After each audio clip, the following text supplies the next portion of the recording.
Today is a wonderful day to give thanks to our Creator. What better way to start our day with the Lord who has given you breath? Not many of us start with giving thanks to our Creator. We often find ourselves starting our day with distractions when we go to work, school, or meet up with friends or even our family. Maybe start the weekend by just staying home and watching our favorite TV show or movie. Believe me, we've all been there. But just those 5 to 10 minutes with God is all we really need. Or better yet, it's what we really need. Look at it this way. You know that feeling when you just can't sleep, overthinking a situation or topic that runs over your head, especially up late at night? Yet, you could have done something better. Or replay the scene, wishing you could go back in that specific time, a deep, dreamy realm that became too vivid. Unsure of its meaning? Although your dream is connected to your daily life. Maybe wondering what's going to happen tomorrow. Will everything be good or will everything fall apart? Based on what you dreamt, you probably discarded, but later your dream becomes a deja vu. Well, why don't you look at it really this way? Those 5 to 10 minutes you spent laying in bed after that dream you just had could have been shared with the Lord, don't you think? Because God does speak in mysterious ways, and sometimes nightmares can be one of them. The Bible says, He controls the course of the world events. He removes kings and sets up other kings.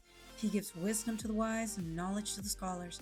He reveals deep and mysterious things and knows that what lies hidden in the darkness. Though he is surrounded by light, I thank and praise you, God of my ancestor. For you have given me wisdom and strength. You have told me what we know of you and revealed to us what the king demanded. Daniel 2:21-23. The topic I will be talking about is a king named Nebuchadnezzar, and his concern was about his nightmare. Now, you see, King Nebuchadnezzar had a disturbing dream that concerned him, where he couldn't go back to sleep. He called all his magicians, sorcerers, and astrologers, demanding them what his dreams meant. Not a single one was able to predict his dream. Nebuchadnezzar became so furious right when the astrologers replied to the king. No one on earth can tell the king his dream, and no king, however great and powerful, has ever asked such a thing of any magician, enchanter, or astrologer. The king's demands are impossible. No one except the gods can tell you your dream, and they do not even live here among people. That's Daniel 2:10-11.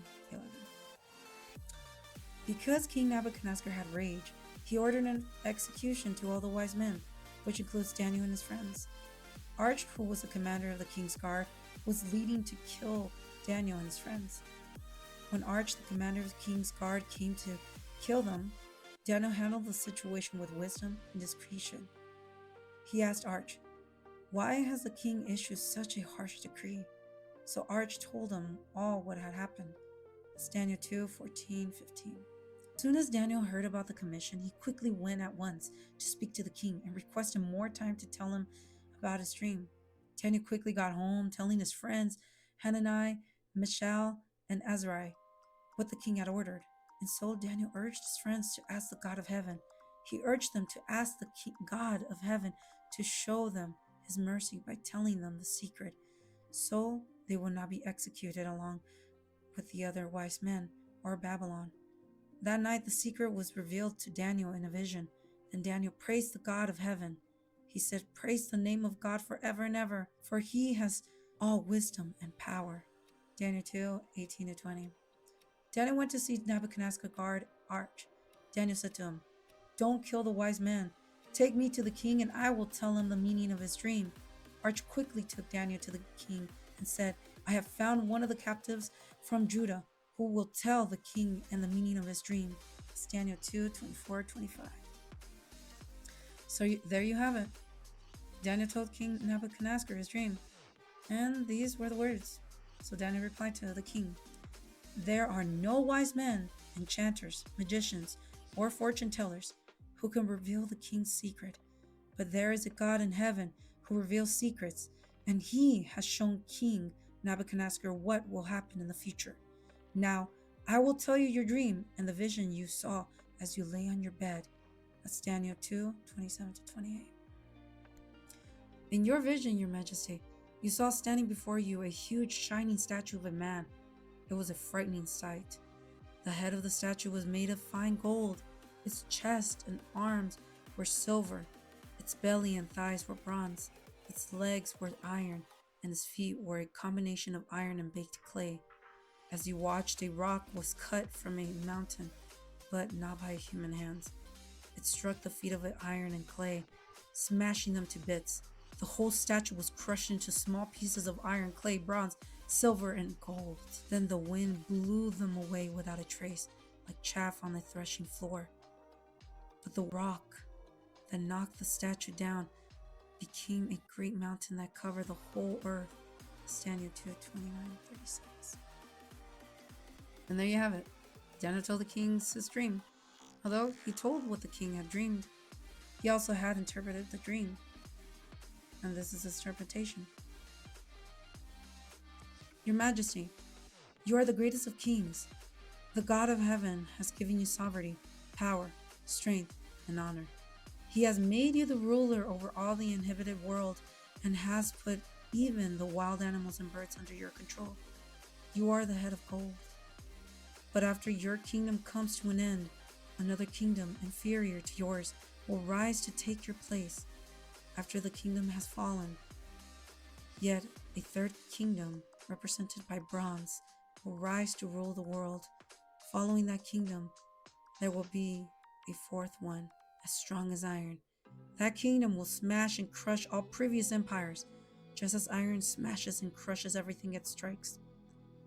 The feet and toes you saw were a combination of iron and baked clay, showing that this kingdom will be divided.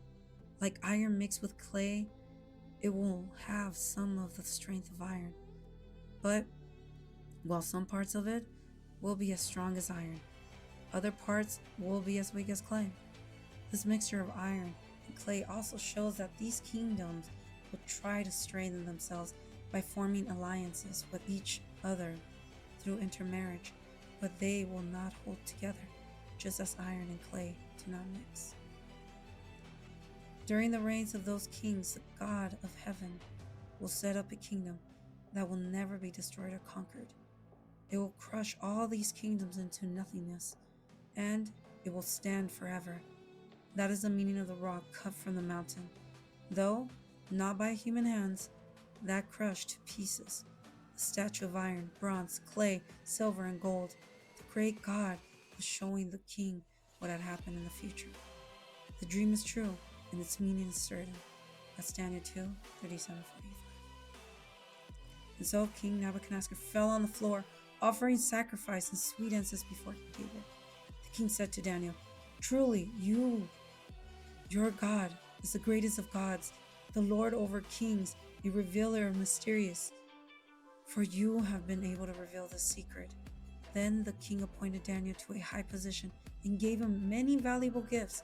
He made Daniel ruler over the whole province of Babylon, as well as chief over all his wise men.